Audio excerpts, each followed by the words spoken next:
નમસ્કાર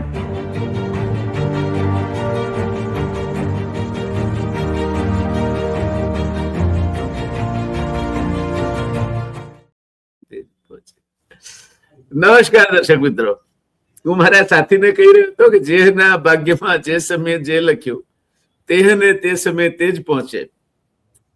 એટલે જેના તકદીરમાં જે વખતે જે લખ્યું હોય તે જ એને પ્રાપ્ત થાય છે. આપણી સંસદમાં કંઈક આવું જ ચાલે છે. કિરણ રિજિજુ નામના એક માનનીય મંત્રી શું છે, બધા મંત્રીઓ માનનીય હોય છે, લગાડવું પડે છે, કારણ કે એ ન લગાડો તો વસ્ત્રવિહીન અવસ્થાના માણસ જેવા લાગે, એટલે માનનીય લગાડવું પડે. માનનીય કિરણ રિજિજુ એમ કેવું પડે. એમણે એવું કહ્યું કે અમારે તો વિપક્ષના નેતાને સાંભળવા છે, પણ એમણે આ નહીં બોલવું જોઈએ. आसन થી આ નિર્ણય લેવામાં આવે છે. आसन से निर्णय लिया गया है कि इनको ये नहीं बोलना है. હવે આ નિર્ણય અને વિપક્ષના નેતાને આ શિખામણ જો સત્તાધારી પક્ષના પાર્લામેન્ટરી અફેર્સ ખાતું સંભાળતા મંત્રી આપવાનો હોય, ઓન ધ કોન્ટ્રરી એમનું કામ તો પાર્લામેન્ટ સુપેરે ચાલે, સરળતાથી ચાલે, બખેડા વગર ચાલે, ટંટા બખેડા ના થાય, એ જોવાનું છે.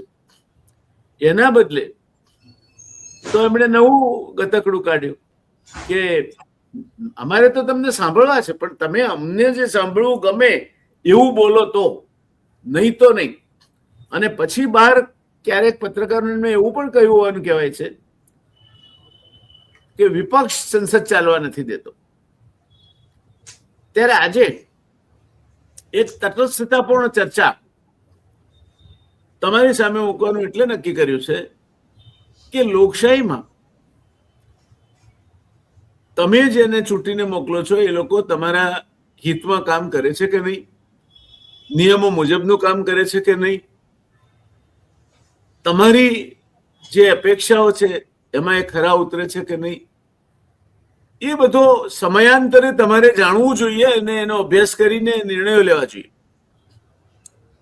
ત્યારે કિરણ રિજિજુની આ વાત કે વિપક્ષ સંસદ ચાલવા દેતો નથી, ત્યાંથી ચર્ચાની શરૂઆત કરીશું.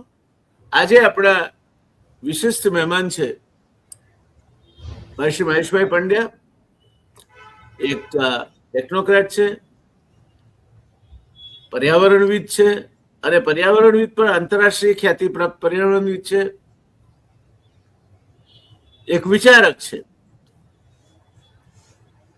અને આ ત્રિવેણી સંગમ માંથી ફલિત થતા એમના જે વિચારો છે એનું નવનીત માખણ આપણા અને અન્ય માધ્યમો થકી એ પીરસતા રહે છે. તો આપણે જઈશું મહેશભાઈ પંડ્યા સાહેબ પાસે. આપનું સ્વાગત છે દર્શક મિત્રો સૌનું. મહેશભાઈ, આપનું પણ સ્વાગત છે. આ લોકસભા બાબતમાં શું કહેવું છે આપણે? એ ચાલે છે ના કરતા નથી? આમે દિવસો મર્યાદિત હોય છે. સત્તાધારી પક્ષનું વલણ એવું હોય છે કે સ્ટેચ્યુટરી મર્યાદા પ્રમાણે જે ઓછામાં ઓછા દિવસ લોકસભા ચલાવવી જોઈએ તે ચલાવી, બાકીનો સમય ચૂંટણી પ્રચારમાં ગાળવો. એટલે મર્યાદિત સમય માટે લોકસભા ચાલે. એ લોકસભા પાર્લામેન્ટરી અફેર્સના એટલે સંસદીય બાબતોના મંત્રી માનનીય શ્રી કિરણ રિજિજુ, જે એક સમયે બીજા પાર્ટીમાં હતા, પછી કોંગ્રેસમાં આવ્યા, પછી બીજી પાર્ટીમાં ગયા, વળી પાછા એક સમયે બીજા પાર્ટીમાં કોંગ્રેસમાં હતા, એમાંથી ભાજપમાં આવ્યા, વળી પાછા કોંગ્રેસમાં ગયા, અને વળી પાછા ભાજપમાં આવીને મંત્રી બન્યા છે. આ ઘાટઘાટના પાણી પી ચૂકેલા કિરણ રિજિજુ, એમની વાત સાથે આપ સંમત છો કે વિપક્ષ સંસદ નથી ચાલવા દેતો? શું કેવું છે? નમસ્કાર સાહેબ, અને આપના દર્શક મિત્રોને પણ મારા વંદન. આપના સવાલથી આમ હસવા એવું લાગે કે જે કિરણ રિજિજુની વાત કરી તે. સાહેબ, સંસદ ચલાવવાનું કામ એ ગૃહના નેતાનું છે.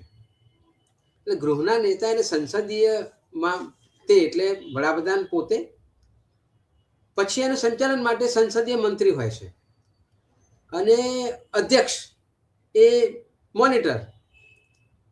એટલે વિપક્ષ તો કઈ એમાં આવતો જ નથી.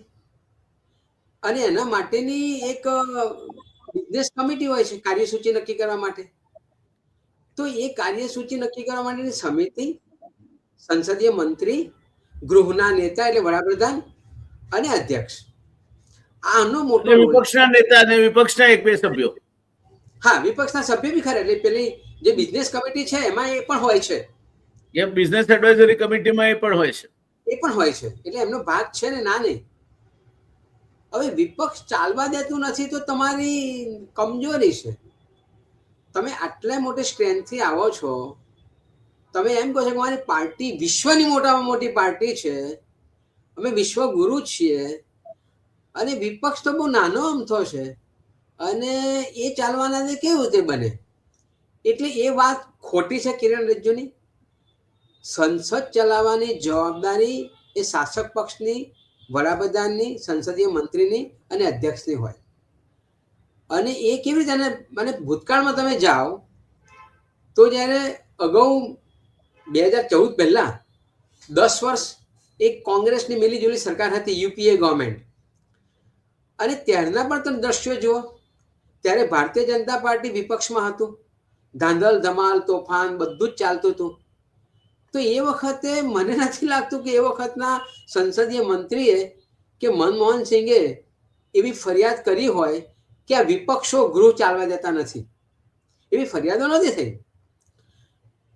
અને અત્યારે ચલાવવાની જવાબદારી એમની છે. ગૃહના નેતા વડાપ્રધાન એ પોતે પણ મને નથી લાગતું કે સર્વદલીય બેઠક બોલાવવાની એક પરંપરા આપણા ત્યાં વર્ષોથી ચાલી આવે છે. એટલે સંસદ ચાલુ થવાની હોય એટલે અધ્યક્ષના નિવાસ સ્થાને આ સર્વદલીય બેઠક બોલાવાય, અને એમાં બધા પક્ષના વડા હોય. એટલે વડાપ્રધાન તો મુખ્ય હોય, પણ વડાપ્રધાનને તો ખબર નથી, એ બધાનું લેવલ ગણતા જ નથી. એ આઈધર ઉપર ગણે છે કે પછી ખબર નહીં શું, પણ એ ક્યારેય હોતા નથી. એમના પ્રતિનિધિ તરીકે આઈધર રાજનાથસિંહ હોય અથવા તો અમિતભાઈ હોય. અમિતભાઈ પણ લગભગ નથી આવતા, કારણ કે બંને તો હવે પર છે બધાથી. સર્વદલીય બેઠક મળે છે, એમાં નક્કી થાય છે, કેટલાક મુદ્દાઓ નક્કી થાય, વાતચીત થાય, સુમેળે ચલાવવાની વાત થાય. આવો વિવાદ થાય ત્યારે વિપક્ષ પણ મળતો હોય છે અધ્યક્ષશ્રીને, એ બધું. હવે અત્યારે જે સાહેબ મડાગાંઠ પડી, એ મડાગાંઠ તો વિપક્ષના નેતાને બોલવા જ તમે ના દો શરૂઆતથી, એ કેવી રીતે ચાલે? અને એમ તમે કેવી રીતે કહો ના જ બોલવા દેવો જોઈએ? એ તો અધ્યક્ષનો નિર્ણય છે. અને છતાંય તમે ઊભા થઈને બોલો છો કે ના ના ના, આ ના જ બોલાવાય, આ તો આનું આ છે. અને અધ્યક્ષ કોઈ પણ એ કર્યા સિવાય એ વાતને લઈ લે છે. એટલે આપનો જે પહેલો સવાલ હતો એનો સીધો ને સટ જવાબ મારો એ છે કે ગૃહ ચલાવવાની જવાબદારી વિપક્ષની નથી. ભાગીદાર છે, પણ એની ચલાવવાની જવાબદારી નથી. સુચારુ રીતે ચલાવવાની જવાબદારી શાસક પક્ષની, વડાપ્રધાનની, સંસદીય મંત્રીની અને અધ્યક્ષની.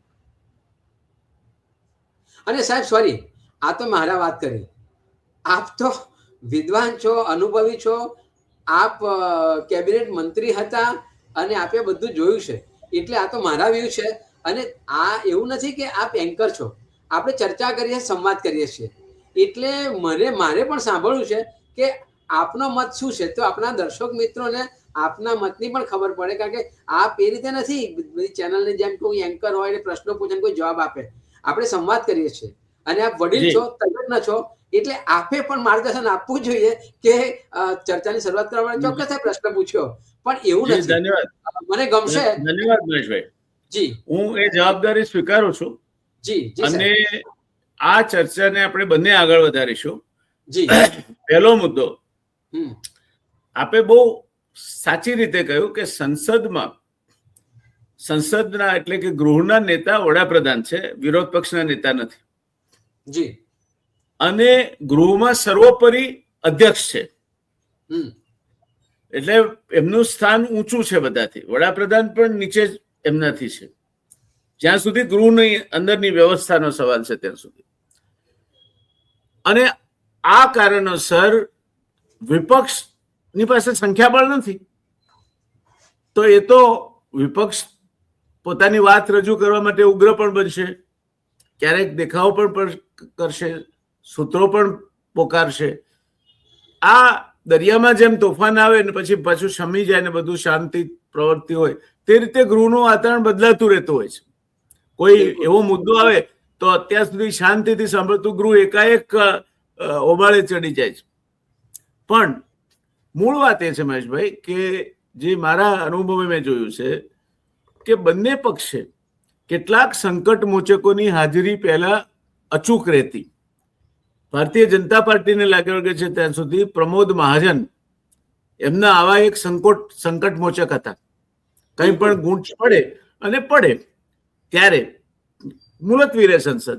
આ સંસદ મુલતવી એટલા માટે રાખવામાં આવે છે કે એ મુલતવીનો જે સમય મળે એ દરમિયાનમાં જે દૂધમાં ઉભરો આવ્યો એ હેઠો બેસે, ટેમ્પર્સ જરા કૂણા પડે અને એકબીજા સાથે ફરી પાછા આપણે વાત કરી શકીએ. ત્યારે કોંગ્રેસમાં પ્રણવદા હતા, અહમદ પટેલ હતા. એમ દરેક પક્ષમાં એક બહુ જ કાબેલ વ્યક્તિ કે જેની મહારત છે વાતને ઉકેલ તરફ લઈ જવાની, એ હાજર હોય. અને આવી જયારે મડાગાંઠ પડે ત્યારે સામી છાવણીમાં જઈને ભાઈ થોડું તમે જતું કરો, થોડું અમે જતું કરીએ ને કંઈક સમાધાનનો રસ્તો કરી આવે. અને એ સમાધાન એમના પાર્ટીને પણ માન્ય રહે, વિપક્ષને પણ માન્ય રહે ને સંસદ પાછી આગળ ચાલે. આ સામાન્ય રીત રસમ છે. આને સંવાદ કહેવાય. ભારતીય જનતા પાર્ટીની સરકારોમાં મોટામાં મોટું ખાટલે મોટી ખોડ કે પ્રથમ પાયો જ નથી. એ સંવાદમાં માનતી જ નથી. એ હંમેશા બ્રુટલ ફોર્સથી વિપક્ષને કચડી નાખવામાં માને છે. એક સમય હતો જ્યારે માધવસિંહભાઈ 149 બેઠક જીતીને ગુજરાત વિધાનસભામાં એમણે એ વખતે કીર્તિમાન સ્થાપિત કર્યો હતો.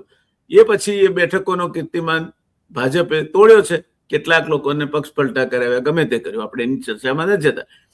પણ એ વખતે તમારે અધિકૃત રીતે વિપક્ષના નેતાનું પદ મેળવવું હોય અથવા અધિકૃત વિપક્ષ તરીકે માન્યતા મેળવવી હોય મહેશભાઈ, તો કુલ જે ગૃહની જે કુલ બેઠકો છે 182 છે ગુજરાત વિધાનસભા, તો એના 10%, એટલે ઓછામાં ઓછા 19 સભ્યો તમારા ચૂંટાયેલા હોવા જોઈએ. નહીં તો તમને માન્ય વિરોધ પક્ષ તરીકેનું અને માન્ય વિરોધ પક્ષના નેતા તરીકેનું સ્થાન મળે નહીં. અને વિરોધ પક્ષના નેતા તરીકેનું તમને સ્થાન મળે એટલે તમને વિધાનસભામાં અલગ ઓફિસ મળે, કેબિનેટ મિનિસ્ટરનું સ્ટેટસ મળે, મંત્રી આવાસ સંકુલમાં તમને બંગલો મળે અને વિપક્ષના આ નેતાને પણ મંત્રીમંડળના સમકક્ષ માન મળે. ભારતીય જનતા પાર્ટી પણ એ વખતે ક્યાંય ઝાઝી દેખાતી નહોતી. ત્યારે માધવસિંહભાઈએ ઉદારતા રાખીને 149 પછી બાકી કેટલા રે 33 સભ્યો રે, એ બધાને 10% ગણી અને એમને વિરોધ પક્ષનો દરજ્જો આપેલો. દલસુખભાઈ ગોદાણી વિપક્ષના નેતા બનેલા, ચિમનભાઈ પણ એ જ 33માં હતા, કેશુભાઈ પણ હતા, બધા જુદી જુદા પક્ષના હતા. આમ છતાં ગૃહમાં જે કામ ચાલે છે એ સંવાદિતતાથી ચાલે એ માટે આ નિર્ણય કરવામાં આવ્યો હતો. આપની પાસે આવું એ પહેલા મહેશભાઈ મારે એ પણ કહેવું છે કે ગૃહમાં તમે બહુમતીના જોરે કચડી નાખશો વિપક્ષને બહાર કાઢી મૂકશો, એને સજા કરશો, એના 8 સભ્યોને આખા સત્ર દરમિયાન તમે બહાર મોકલી દેશો, તો કાયદાકીય રીતે લોકસભાના કે વિધાનસભાના નિયમો મુજબ તમારી પાસે અધિકાર હશે, પણ નૈતિક રીતે તમે જે કરો છો એનાથી તમારી પોતાની તટસ્થતા વિશેની છાપ ખોળંગાય છે. અને તમે જે નિર્ણયો લો છો ત્યાર પછીની ઇમરજન્સી પછી બધા જ વિપક્ષોએ રાજીનામું આપી દીધું હતું લોકસભામાં અને ઇન્દિરાબેને ચૂંટણી આપવી પડેલી. લગભગ it was A force decision, કારણ કે ટ્રંકેટેડ પાર્લામેન્ટનું કોઈ વજન ના પડે. એટલે વિપક્ષની હાજરી, એની સાથેની સંવાદિતતા એ સત્તાધારી પક્ષ માટે પણ જરૂરી છે, કારણ કે એ સત્તાધારી પક્ષને પોતાની કાયદેસરતા અથવા તો એ જે કામ કરે છે એની યોગ્યતા પ્રમાણિત કરવા વાળું કોઈ પરિબળ હોય તો એ વિપક્ષની હાજરી છે. વિપક્ષને કાઢી મૂકીને તમે ગમે તે નિર્ણય લઈ શકો, પણ એની કોઈ નૈતિક પેલી વજન જે કહેવાય તેવું રહેતું નથી. મહેશભાઈ, ઓવર ટુ યુ. સંમત સાહેબ, એટલે એ જે શરૂઆતનું સ્લોગન એમનું એવું હતું કે કોંગ્રેસ મુક્ત ભારત, પછી અનુભવે લાગ્યું કે આ તો નહીં શક્ય બને અને થઈ નહીં જાય, શામદામ બધું કર્યું એટલે વિપક્ષ મુક્ત ભારતનું પણ સૂત્ર એમણે આપ્યું અને એવા પ્રયત્નો પણ કર્યા, પણ એ પણ બહુ ચાલ્યું નહીં.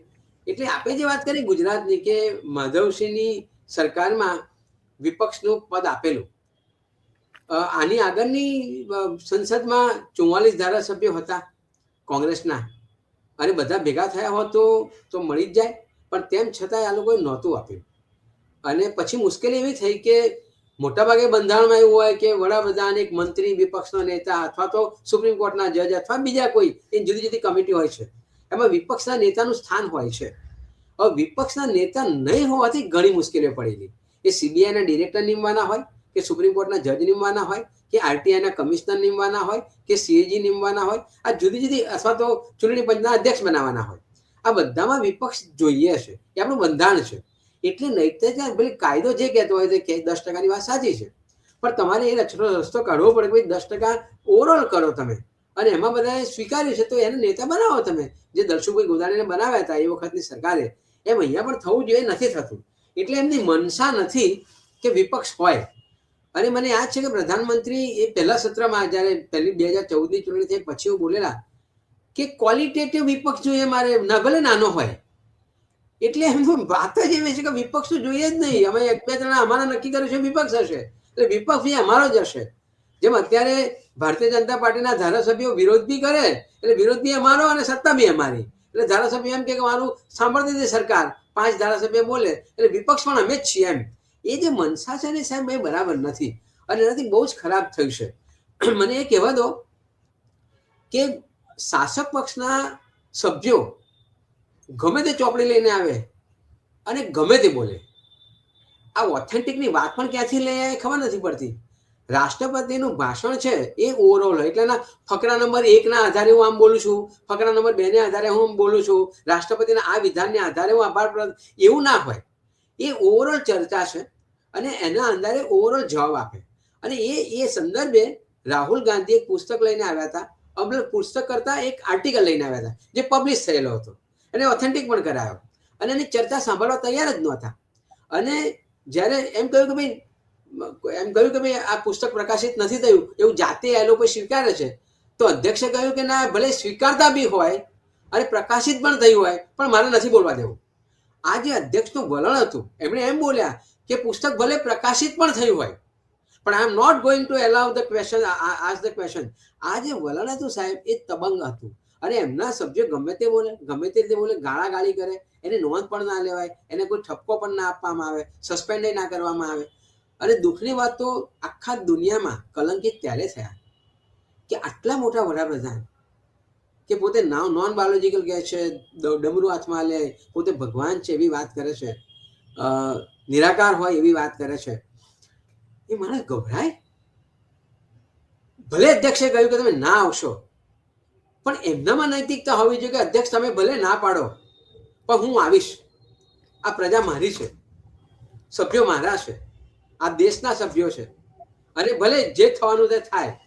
ગાંધીને પણ કહેવામાં આવ્યું હતું કેટલાક લોકો દ્વારા કે પ્રાર્થનામાં ધ્યાન રાખજો, સંદેશા મળ્યા હતા, અંદેશા મળ્યા હતા, અને ગાંધીએ કહ્યું ના, ભલે મારા દેશના લોકો મારશે તેનાથી બીજું ઉત્તમ શું. અને ગાંધી પ્રાર્થનામાં ગયા તેવું નતું, ગાંધીને એલર્ટ નહોતા કરવામાં આવ્યા, ગાંધીને એલર્ટ કરવામાં આવ્યા હતા અને છતાંય ગાંધી ગયા અને ગોળી ખાધી.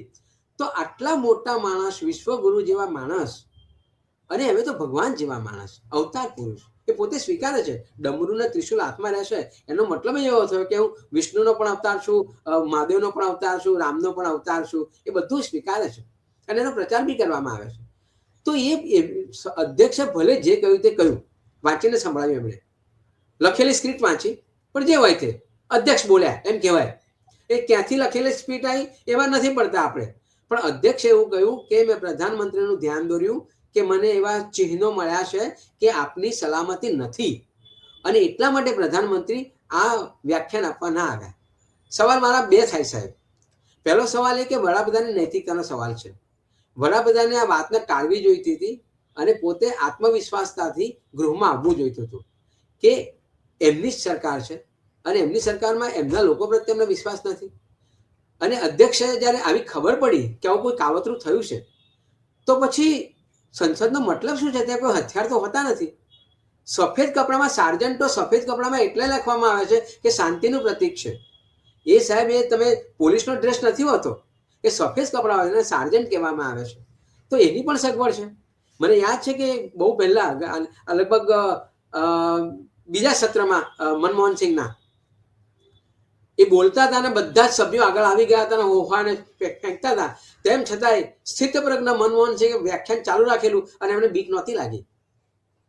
એમને બીક નહોતી લાગી કે મને મારી નાખશે. તો આ વડાપ્રધાને એક સંદેશો આપવો જોઈતો હતો કે કોઈનાથી ડરતો નથી. લાલ આંખ બતા કે બોલવામાં આવે છે. અને એટલે સાહેબ ફરીવાર મને મહાત્મા ગાંધી યાદ આવે છે. મહાત્મા ગાંધી એવું કહેતા હતા, મારું જીવન એ જ મારો સંદેશ આચરણમાં મૂકવાનો.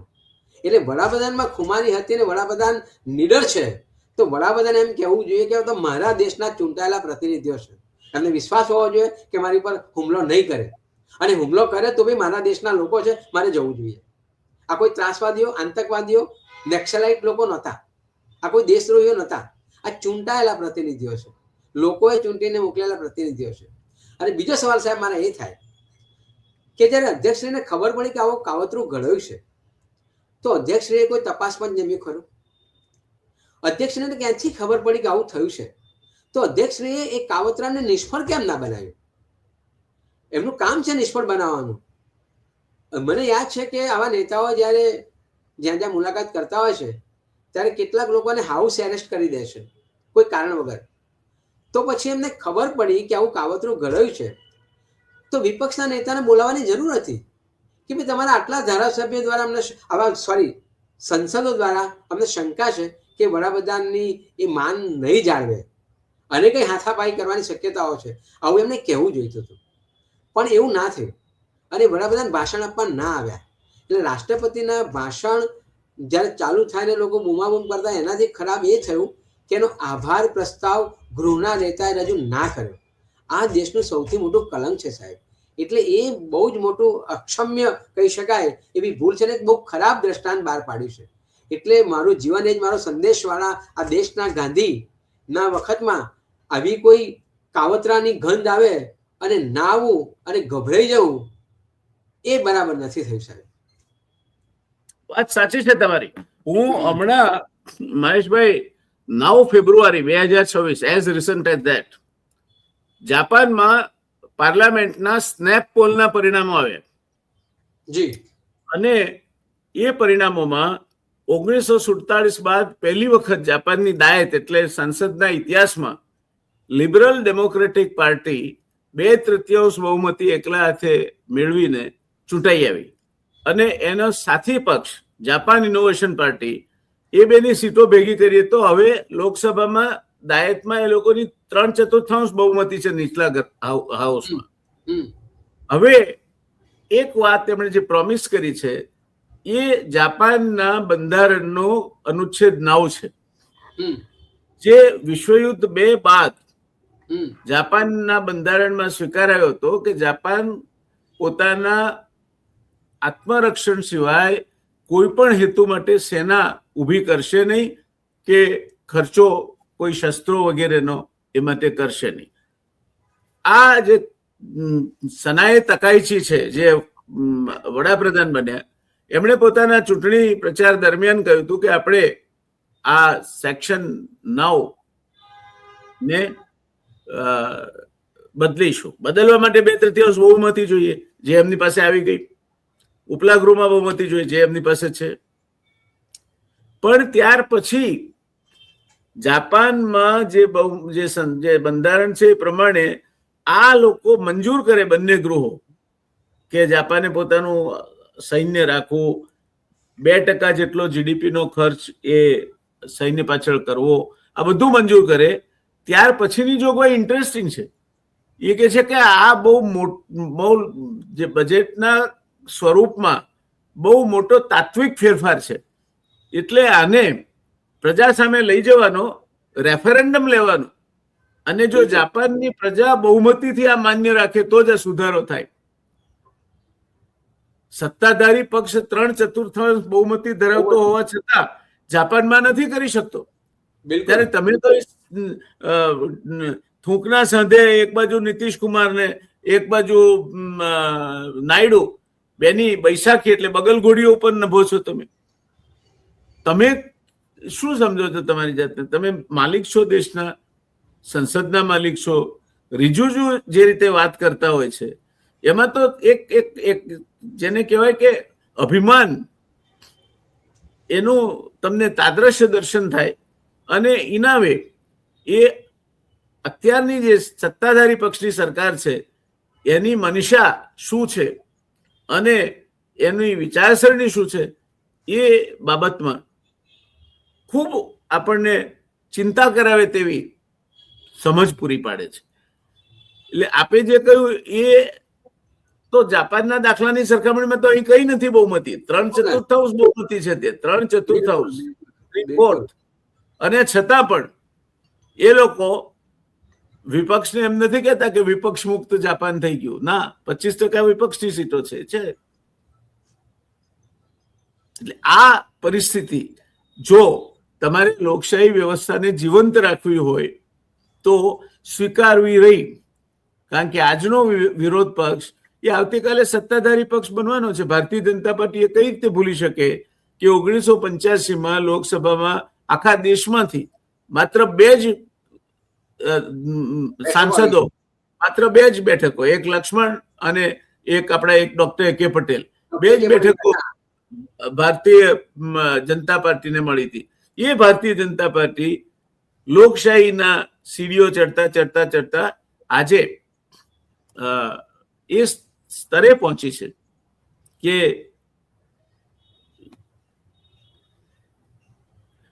ભલે ટેકા સાથેની બહુમતી તો ટેકા સાથેની, પણ આજે છેલ્લા 3 ટર્મથી માનનીય નરેન્દ્રભાઈ વડાપ્રધાન છે, ભારતીય જનતા પાર્ટીનું શાસન ચાલે છે, અને એ શાસન જવાબદેહી નહીં હોવાને કારણે આજે આ આખા દેશને અપમાનિત કરે એવા બનાવો દુનિયામાં બનવા માંડ્યા છે. ડોનાલ્ડ ટ્રમ્પ 2 ડઝન વખત જાહેરાત કરે કે ભારત ને પાકિસ્તાન વચ્ચેનું યુદ્ધ મેં સંભાવી દીધું. તમારી ટ્રેડ પોલિસીની જાહેરાત મધરાતે ઓવલ ખાતેથી થાય, અમેરિકન ઓફિસમાંથી થાય, અને એના ઉપરના ખુલાસા એ અમેરિકન પ્રમુખ આપે. અમેરિકન પ્રમુખ એમ કે ભારતને કહ્યું છે કે ટીપુ પણ તેલ રશિયા પાસેથી ખરીદવાનું નહીં, અને 3 અમારા મંત્રીઓની સમિતિ એના પર નજર રાખશે, નહીં તો અમે પાછું દંડનીય ટેરિફ નાખીશું. તો આ લોકશાહી દેશની ગરિમા કે લોકશાહીની ગરિમા નંદવાવા માટેનું કારણ આ છે. હાલાકી જ્યારે પાકિસ્તાન સાથે ઓપરેશન સિંદૂર થયું તો વિપક્ષોએ કોઈ ભેદભાવ વગર સરકાર સંપૂર્ણ ટેકો આપ્યો હતો કે ભાઈ આમાં અમે સરકારની સાથે છીએ. પછી તમે ઘરઆંગણાની બાબતોમાં પણ એમને સાંભળવા ન માંગતા હો અને એવું અપેક્ષા રાખતા હો કે કોંગ્રેસ મુક્ત ભારત અથવા વિપક્ષ મુક્ત, તો તમે સરમુખત્યારશાહી લાવવા માંગો છો દેશમાં. એવો અર્થ થયો. એક ગાડી છે મહેશભાઈ, આપ તો ઇજનેર છો, એ ગાડીની અંદર મશીન હોય છે, એનું ચાલક બળ છે, વાહનને દોડાવે છે મશીન, પણ એ ના ચાલે. ધારો કે તમે ચાવી મારી અને ના ચાલે અને તમારે મારી ઓફિસેથી નીકળીને પાછા જવું છે, તો કાં તો મારી ગાડી તમને મૂકી જાય, કાં તો રિક્ષામાં જઈ શકાય, કાં તો ઉબેર ઓલા ગમે તેને બોલાવી શકાય, પણ જઈ શકાય. વૈકલ્પિક વ્યવસ્થા થઈ જાય, બિલકુલ થઈ જાય. પણ તમે 120 થી 140 કિલોમીટરની ઝડપે જતા હો, એન્જિન બરાબર કામ કરતું હોય અને તમારી બ્રેક ફેલ થાય તો શું થાય? જીવલેણ અકસ્માત થાય. બિલકુલ. ત્યારે દર્શક મિત્રો, લોકશાહીમાં સત્તાધારી પક્ષ એન્જિન છે એ કદાચ થોડોક સમય ખોટવાશે તો કોઈ લોકશાહીને બહુ જાજી તકલીફ પડી જવાની નથી, પણ વિપક્ષ એ બ્રેક છે એને કાબુમાં રાખનારી. એ જો બ્રેક નહીં લાગે તો એવો જીવલેણ અકસ્માત થશે કે અંદરથી કોઈ નહીં બચે. તો લોકશાહીના વાહનની બ્રેક આજે ફેલ થતી હોય એવું રિજુજુ કેમ વર્તન કરી રહ્યા છે? આજે વિપક્ષો લોકસભાના સભાપતિના સામે અવિશ્વાસની દરખાસ્ત કેમ લાવવા માંગે છે? અત્યાર સુધી ભાગ્ય જ આવી છે, આ ત્રીજી કે ચોથી વાર અવિશ્વાસની દરખાસ્ત અધ્યક્ષ સામે આવશે. જવાહરલાલના કાર્યકાળ દરમિયાન પહેલી લોકસભા પણ સ્પીકર સામે અવિશ્વાસની દરખાસ્ત આવેલી, નગણ્ય હાજરી હતી વિપક્ષની, અને છતાં નહેરુજીએ કહેલું કે નહીં, વિપક્ષની લાગણીને અમે માન આપીએ છીએ. બે પ્રસંગો પહેલી લોકસભાના મને સ્પર્શી ગયા છે. એક આ, અને એક બીજો પ્રશ્ન છે. એક MP ષણમુગમ મુદલિયા, એને મુંબઈના બુલિયન મર્ચન્ટ્સ એટલે આ સોના ચાંદીના વેપારીઓ વતી પ્રશ્નો પૂછવા માટે 5,000 રૂપિયા લીધા હતા. આ વાત બહાર આવી, તપાસ સમિતિ નિમાઈ, તપાસ સમિતિ સામે પુરવાર થયું, અને ષણમુગમ મુદલિયારે એવું કહ્યું કે ભાઈ હું રાજીનામું લોકસભામાંથી આપી દઉં, આ પડતું મૂકો બધું. ત્યારે નહેરુજીએ કહ્યું ના, એવું નહીં થાય, આ મામલો લોકસભા સમક્ષ મુકાશે અને આ સભ્યને લોકસભામાંથી ડિસમિસ કરવામાં આવશે. આ લોકશાહી મૂલ્યો પ્રત્યેની નિષ્ઠા હતી, અને એટલા માટે આપણને પાર્લામેન્ટમાં, ધારાસભામાં વિશ્વાસ હતો. ડોક્ટર જીવરાજ મહેતા થી શરૂ કરીએ આપણે તો બળવંતરાય, હિતેન્દ્ર દેસાઈ, ઘનશ્યામ ઓઝા, ઇવન ચિમનભાઈ, માધવસિંહભાઈ, આ બધા એવા મુખ્યમંત્રીઓ હતા કે જેમના માટે સામાન્યતઃ કેટલાક અપવાદોને બાદ કરતા, હિતેન્દ્રભાઈના કિસ્સામાં સૌરાષ્ટ્ર યુનિવર્સિટીના હેડક્વાર્ટર બાબતમાં કોન્ટ્રોવર્સી થયેલી, અને ભાવનગરના ધારાસભ્યોએ રાજીનામા આપેલા, પણ પછી બધું સમાધાન થઈ ગયેલું, જેના કારણે ભાવનગરને રેસિડેન્શિયલ યુનિવર્સિટી મળી અને સૌરાષ્ટ્ર યુનિવર્સિટીનું મુખ્ય મથક રાજકોટ રહ્યું. માધવસિંહભાઈના કિસ્સામાં કામ થિયરીનું વધારે પડતું અવલંબન, ખાસ કરીને 1985 બાદ જયારે 149 સીટથી ચૂંટાઈ આવ્યા ત્યારે ગુણવત્તાયુક્ત સભ્યોની એમણે બાદબાકી કરી નાખી, ટિકિટ જ ના આપી એમને. તે હતું ત્યારે લોકસભા હોય, રાજ્યસભા હોય, વિધાનસભા હોય, કે જે રાજ્યોમાં વિધાનસભા ઉપર પણ મેમ્બર ઓફ લેજિસ્લેટિવ એસેમ્બલી બની શકાય, લેજિસ્લેટિવ કાઉન્સિલ હોય, ત્યાં એની વિશ્વસનીયતા, એની બ્રેક કેટલી મજબૂત છે એના ઉપરથી ઉભી થતી હોય છે. બિલકુલ. આજે કદાચ ઓમ બિરલાએ અને રિજુજુએ ભેગા થઈને એક એવું ચિત્ર ઉભું કર્યું છે કે લોકશાહીની બ્રેક આ દેશમાં ફેલ થઈ છે.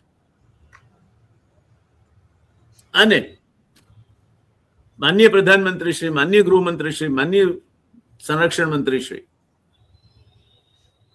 એ પ્રવર્તમાન સંયોગોમાં આવી થતા હોય છે ત્યારે એમણે ચૂપ રહીને આ વૃત્તિને પોષવાનું અને ક્યારેક એને પ્રોત્સાહન આપવાનું કર્યું છે. તે પણ લોકશાહી માટે જોખમી છે. આટલી વાત મારા તરફથી કેવી હતી, આપ એને સમાપન તરફ લઈ જાઓ એવી વિનંતી. એટલે સાહેબ આપે કહ્યું ગૃહના નેતા છે, એટલે ગૃહના નેતાએ ધ્યાન આપવું જોઈએ એમના મંત્રીઓ ઉપર. રીજુ સંસદીય મંત્રી છે, પણ એ જયારે એવું વર્તન કરતા હોય તો ગૃહના નેતાએ એક દ્રષ્ટાંત પૂરું પાડવું જોઈએ, જેમ જવાહરલાલ નહેરુએ પાડ્યું તેમ, કે ભાઈ આવું નહીં બોલાય. અને મને યાદ છે કે આગળના સત્રમાં અમિતભાઈ શાહ પણ એવું બોલ્યા હતા કોઈક કાદમ કે હું નક્કી કરીશ કે મારે ક્યારે બોલવું ગૃહમાં. ત્યારે સવાલ એ થાય કે ગૃહમાં ક્રમ નક્કી કરવાની જવાબદારી એ અધ્યક્ષની હોય, એ મારી ના હોય કે મારે ક્યારે બોલવું છે. હું ના કહી શકું, આદેશ ના આપી શકું અધ્યક્ષને કે ના હવે મારે બોલવું છે. એટલે એ જે અહમ છે, એટલે એ અને અત્યારે બી જે રાજનાથસિંહે પણ રોલ કર્યો તે રાજનાથસિંહનો રોલ, અમિતભાઈ શાહનો રોલ અને રીજુભાઈનો રોલ, પ્રધાનમંત્રીએ એમને કાબુમાં રાખવા જોઈએ, પણ મુખ સંમતિ આપી છે કે ના તમે બધું બોલો. પણ સૌથી વધુ દુઃખ મને એ થયું સાહેબ કે જે પણ ઘટનાઓ ઘટવાની હતી, કાવતરું થયું હતું અને કાવતરું ખબર પડી ગઈ હતી, પછી તો કાવતરું રહે જ નહીં. તમને જ્યારે કાવતરાની ગંધ આવે છે, કાવતરું રચાયું છે, તો તમારી જોડે હથિયાર હોય જ ડિઝાસ્ટર મેનેજમેન્ટના, બરાબર? તો પછી તમે ગૃહમાં કેમ ના આવ્યા? તમને અગોતરી ખબર પડી ગઈ છે કે આ 1, 2 ને 3 ને 4 એ તમારી પર એટેક કરવાના છે, બરાબર? એ બહુ પાક્કું જ હતું. તો તમને જ્યારે પર્દાફાશ થઈ ગયો છે, જાસા ચિઠ્ઠી મળી ગઈ છે, તો ડર કાહે કા? તો એવી વખતે પ્રધાનમંત્રીએ આવીને આભાર પ્રસ્તાવ પર બોલવું જોઈતું હતું. અત્યારે તો એવું થયું કે દેશ અસલામતીમાં છે, શાસક પક્ષ સલામતી આપી શકતા નથી. વડાપ્રધાનને એસપીજીનું પ્રોટેક્શન હોવા છતાં જો વડાપ્રધાન સૌથી સલામત જગ્યા સંસદમાં આ સલામત હોય, તો પછી આમ આદમીનું શું? આ કડક મેસેજ આપવાની જરૂર હતી સાહેબ. બીજી વાત મારે એ કહીને આપણે મારી વાતને વિરામ આપે કે અધ્યક્ષ બધાને, વિપક્ષને ખાસ એમ કહે છે ઓથેન્ટિક કરો, ઓથેન્ટિક કરો. જ્યારે પ્રધાનમંત્રીએ રાષ્ટ્રપતિના ભાષણમાં ગાંધી અટક ચોરી લીધી, આનું કયું ઓથેન્ટિક સર્ટિફિકેટના આધારે આવું બોલ્યા? તો એમને રાજ્યસભાના અધ્યક્ષ એટલે ઉપરાષ્ટ્રપતિએ અથવા પેનલમાં જે કોઈ બેઠા હતા તે એમને કેમ રોક્યા નહીં કે તમે કોની વાત કરો છો અને રિલેવન્ટ છે કે કેમ? રાષ્ટ્રપતિના અભિભાષણને રિલેવન્ટ છે કે કેમ એ તમારે કહેવું જોઈએ. અને એ પણ એમ તમે કહો ડીલની વાત જ્યારે કહેતા બોફર્સ ડીલ, એમાં તો નિર્દોષ છૂટ્યા છે. સુપ્રીમ સુધી કેસ ગયો હતો, ફરીવાર દાખલ કરવાનો પ્રયત્ન કર્યો, સુપ્રીમ કોર્ટે ના પાડી છે. તો બોફર્સમાં તો કોઈ હોતું જ નથી, તો કયા બોફર્સ ડીલની વાત કરે છે પ્રધાનમંત્રી? એટલે કહેવા શું માગે છે? એટલે આ જે મુદ્દાઓ જે ઊભા થયા એમાં દેશની પ્રજાને, બુદ્ધિજીવી લોકોને પણ બહુ જ મોટો અસંતોષ ઊભો થયો છે કે આ રીતે સંસદ ચાલશે, એક પક્ષીય સંસદ ચાલશે. કે મેં બરાબર જોયું છે, ઘણી વખતે હું જોતો હોઉં છું કે ઓમ બિરલાજી જ્યારે શાસક પક્ષના લોકો બોલતા હોય તો બહુ ખુશ હોય છે, અને વિપક્ષના લોકો કોઈ પણ બોલતા હોય તો એમના મોઢાના હાવભાવ બદલાઈ જાય છે. આ એક વિશ્લેષણ કોઈ પણ માણસ જોઈ શકે. એવું નથી કે ભણેલો કે મનોચિકિત્સક એ જાણી શકે. એમના ચહેરાના હાવભાવ એ સામાન્ય માણસને ખબર પડે કે આ એમને ગમતું નથી વિપક્ષ બોલે, અને કયા કયા મુદ્દે બેસાડી દેવા. ત્યાં કોઈ ટકોર નથી થતી કે તમારો ટર્ન પૂરો થઈ ગયો, તમારો ટાઈમ પૂરો થઈ ગયો. અહીંયા વારંવાર કહેવા તારો ટાઈમ પૂરો થઈ ગયો. એટલે એ જે આખો મુદ્દો જે છે સાહેબ, એટલે અત્યારે સંસદીય પ્રણાલી જે ખોટકાય છે એ બહુ દુઃખ છે. એટલે એક લોકશાહીનું જેની પર નમન કરીને તમે જાઓ છો ત્યાં, અને એ ગૃહ જ્યારે આજે બરાબર ના ચાલતું હોય તો સાહેબ એક નાગરિક તરીકે ખરેખર દુઃખ થાય. વાત દર્શક મિત્રો મહેશભાઈની સાચી છે, પણ એક પાયાનો સિદ્ધાંત છે કે લોકશાહીમાં તમે જેને લાયક હોય એવી સરકાર મળે. તમારી નજર સામે ચૂંટણીઓમાં ગેરરીતિઓ ચાલતી હોય, તમારી નજર સામે ચાલુ ચૂંટણીએ 10,000 રૂપિયા વહેંચાતા હોય, તમારી નજર સામે ચાલુ ચૂંટણીએ 82 કરોડ લોકોનું 5 કિલો અનાજ 5 વર્ષ માટે હું ચાલુ રાખીશ એવા વચનો અપાતા હોય, તો આ એક પ્રકારની લાંચ રૂશ્વત છે. તમે એને જતી કરો છો કારણ કે તમે અંધ છો, તો પછી તમને આવી જ સરકાર મળે. તમે જેને લાયક છો એ સરકાર તમને મળશે. એક મુદ્દો નાનકડો એ પણ મારે કહેવો છે વિપક્ષના નેતાના માટે કે એમણે જ્યારે રાજનાથસિંહ ઉપર અથવા પ્રધાનમંત્રી ઉપર કોઈ આક્ષેપ કરવાના હતા ત્યારે નિયમો એવા છે કે તમે જેના પર આક્ષેપ કરવાના હોય એને તમારે આગોતરી જાણ કરવી પડે છે, અને કયા આક્ષેપો કરવાના છે વર્ણવવું પડે છે, એનું મટીરિયલ આપવું પડે છે. ત્યાર પછી તમે આક્ષેપ કરી શકો છો. એમને કશાકમાં વાંચીને આક્ષેપો નથી કરી શકાતા. લોકસભા એ રીતે ના ચાલે, વિધાનસભા પણ એ રીતે ના ચાલે. બીજું, આ લોકસભાના સભાપતિ શેની વાત કરતા હતા કે ચોપડી પ્રકાશિત નથી થઈ એટલે મેગેઝિનમાંથી કોટ ના થાય. કેમ ના થાય?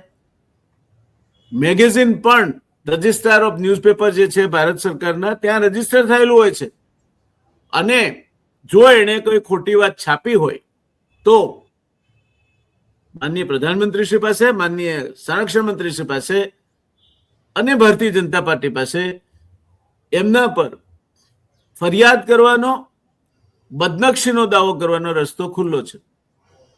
તમે એ કરતા નથી. એટલે લોકશાહી વ્યવસ્થાના પાયામાં છે નિયમો છે. આવડી મોટી વ્યવસ્થામાં તમે જો નિયમો તોડશો તો એ વ્યવસ્થા ચાલશે નહીં બરાબર. અને થોડા દિવસ તમને આ બધું નાટક લાગશે, સરવાળે આખા દેશમાં આ પ્રકારની કાગારોળ ઊભી થશે. કોઈ કોઈનું રણીધણી નહીં હોય, કોઈ કોઈને સાંભળતું નહીં હોય. અત્યારે પણ ફરિયાદો છે કે ગુજરાતમાં સરકારી તંત્ર બેફામ થઈ ગયું છે, કોઈને સાંભળતું નથી, મંત્રીઓની કોઈ હેસિયત નથી એમને કહી શકે. આવી ફરિયાદો થાય છે. એનું કારણ શું છે? કે હેસિયત વગરના માણસોને તમે ચૂંટી મોકલ્યા છે. તમે જવાબદાર છો પ્રજા તરીકે. એટલે પ્રજા તરીકે તમે તમારી ફરજમાંથી ચૂકો તો એના શું પરિણામ આવે અને દેશને કઈ રીતે પાયમાલી તરફ લઈ જાય એના આદર્શ ઉદાહરણો આજની વિધાનસભાઓને, ગુજરાત વિધાનસભા ઇન પર્ટિક્યુલર અને આજની લોકસભા એના તાદર્શ ઉદાહરણો છે. આપણે આશા રાખીએ કે આમાંથી ક્યાંક પાછા વાળવાનું થશે, પણ એ પાછા વાળવાનું કામ પ્રજાનું છે, રાજનેતાઓનું નથી. એ લોકોને તો ટેવ પડી ગઈ છે ગમે તેવા આક્ષેપો કરીને ભાગી છૂટવાની. લાસ્ટ રૂશ્વત કઈ વાંધો નહીં, ચારિત્રનો આક્ષેપ કઈ વાંધો નહીં, અમુક ફાઇલમાં નામ આવ્યું કોઈ વાંધો નહીં, ડિપાર્ટમેન્ટ ઓફ જસ્ટિસે અમુકને વોરંટ ઇસ્યુ કર્યું કોઈ વાંધો નહીં, ચાલે. તમારું નામ ચાલે છે, અમારું કામ ચાલે છે. શું ચાલે લોકશાહીમાં? એટલે આજે ભારતીય લોકશાહીમાં બધું બરાબર નથી એવી એક છાપ મારા અને મહેશભાઈ જેવા લોકો જેને આવી ખણખોદ કરવાની ટેવ છે એમના મગજમાં ઊભી થઈ છે. અમે તમારા સામે વાત મૂકી છે એક ફરજના ભાગરૂપે. યોગ્ય લાગે તો ગ્રહણ કરજો, નહીં યોગ્ય લાગે તો તેરી રાત ગઈ મેરી બાત ગઈ, વાત પૂરી થઈ જાય. અમે આ ચર્ચાને વિરામ તરફ લઈ જઈશું. ખૂબ ખૂબ આભાર મહેશભાઈ આપનો, ખૂબ ખૂબ આભાર દર્શક મિત્રો આપનો. શુભરાત્રિ. મળતા રહીશું અને આશા રાખીએ કે આ દેશની લોકશાહી વળી પાછી એની ગાડી પાટા પર ચડી જાય, એનું વાણ ખરાબે ચડ્યું છે એ વળી પાછું તરતું થઈ જાય એવી આશા અને પ્રાર્થના સાથે આપ સૌને મારા નમસ્કાર. શુભરાત્રિ. ધન્યવાદ.